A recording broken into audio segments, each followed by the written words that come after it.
So you know the rules of chess, but you don't know the strategies. You don't know how to actually play and beat opponents on a consistent basis.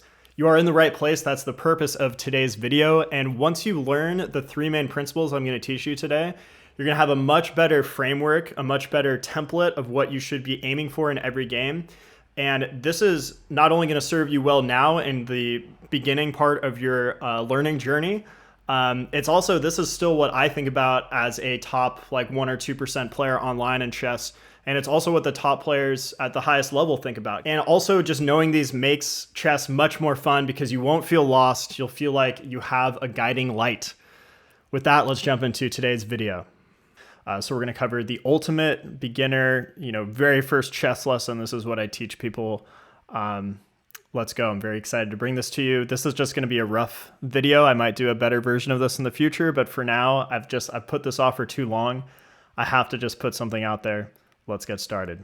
One thing you guys should be aware of already are the piece values. So pawns are 1 point, knights and bishops are 3 points, rooks are 5 points, queens are 9 points. The king is infinite value because if you win the king, you win the game. That's just some background information you should know. Now, there are three main things that you guys should focus on in all of your games in the opening. So in the first, 5 moves or so. Actually, let me ask you, do you know what are the key principles you should be focusing on? First one is control the center. So these 4 squares in particular, but also kind of this box, these central squares. I'll explain the reason why in a second. Number 2 is you want to develop your pieces, primarily the knights and bishops early in the game. Some chess terminology, pawns are not really considered pieces in chess. Pieces refer to rooks, knights, bishop, and queen. Number 3 in the opening, you want a castle. If you don't know what castling is, you gotta watch a rules video, make sure you know all the rules of chess. And I'll explain the reasons for these as we go through right now. So, first principle, controlling the center of the board. There are 2 main reasons or 2 main explanations I have for why you want to control the center of the board. Number 1, if you imagine the board like a city, and if I control like the central part of the city, and every time you want to get somewhere else in the city, you have to like drive around the outskirts, that's very inconvenient for you. That's going to kind of suck, and it's going to be very inefficient. And that's kind of similar on the chessboard if I have total control of the center of the board, including this perimeter as well. And the second reason is if you don't fight for the center, what ends up happening is your position becomes very cramped and you don't have enough room to put your pieces on good squares. So like you don't have enough room to put like your knights and your bishops in good places. Now the second principle, which was what? Do you guys remember? Second principle was develop the pieces, specifically knights and bishops first. The reason for this, the reason you want to develop your pieces in chess is the way I'd explain it is you want to utilize your entire army against the opponent. So this is the example I've adopted recently. So imagine we're in a street brawl and I have 10 guys on my team and you have 5 guys on your team. Who's probably going to win the fight? Probably the guy with 10, right? And it's the same thing in chess. We have an entire army at our disposal. If we utilize our entire force against our opponent and they're only using like 1 or 2 pieces to try and defend or attack, we're probably going to be able to overwhelm them. So that's why it's important to bring these pieces off of the home square. That's what developing them means. So for example, just after a couple moves here, if I bring this bishop out, you'd call this developing the bishop. Black might also develop. Here I'm developing my knight, bringing it off the back rank. Hey guys, quick interruption.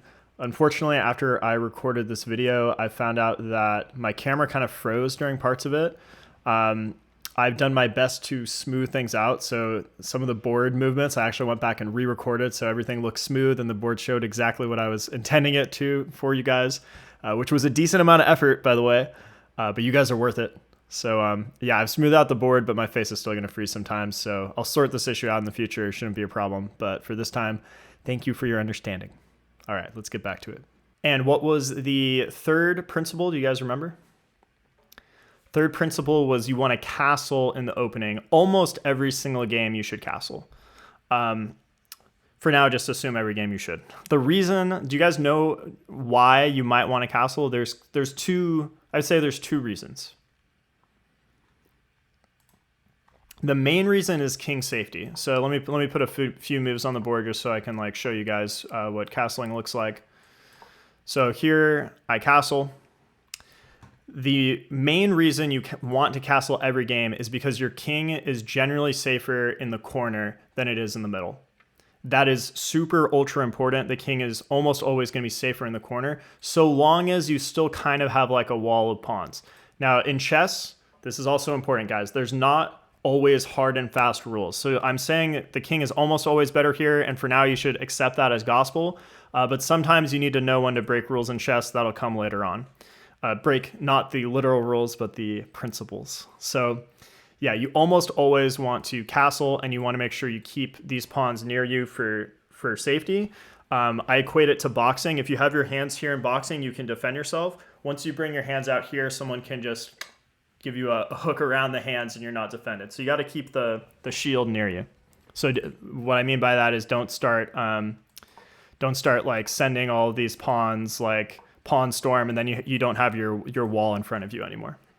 And the second reason that castling is good is because it brings this corner rook into the game. So once I castle here, now this rook has come towards the center, and it can more easily enter the game that way.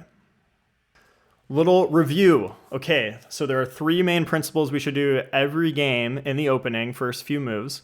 The first one was what? Control the center of the board. And what are the reasons for controlling the center? There's two main reasons. One, if we control the center, it's harder for our opponent to get around the board and do what they want to do. Number two, if we control the center, we can make our opponent cramped. Or if we put another way, if we don't fight for the center, we might become too cramped to have a strong position. And then so that was first principle of chess, controlling the center. Second principle was what? Developing your pieces, developing your armies. And what is the reason for doing that? The reason is you want to leverage your entire army against your opponent.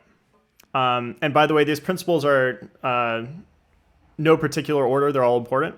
And principle number 3 was what? We want to castle almost every game. And the reason is for king safety primarily. Also, it helps bring this rook into the game.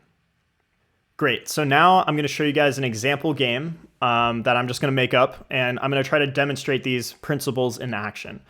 And if you start doing these in your games, you're well on your way to 1000 elo, if you know what that means, which is just kind of like I would say like a solid beginner level in chess, where you kind of know what's up, and you're going to be beating your friends in no time. So the two most common first moves in chess are king pawn or queen pawn out 2 spaces. So I usually recommend king's pawn. All right, guys, I'm going to chop the video right there. You could walk away now. We've covered the theory of what you should do on the chessboard, but to really understand it, you got to check out the second half of this video where we go over how to do it in practice and we look at an example game. So I split it because if I had done a 30-minute video, I'm pretty sure you guys wouldn't have clicked on it. And I'm trying to warmly welcome you into the world of chess. I'm trying to remove as much friction as possible. And the purpose of my channel, I have 2 main goals. Number 1 is to spread the love of chess. And number 2 is to help you become an intermediate chess player. And if both of those sound good, I will see you in the next video. If you feel so inclined, you may also like and subscribe. But mostly, I'll see you in the next one. Thanks a lot.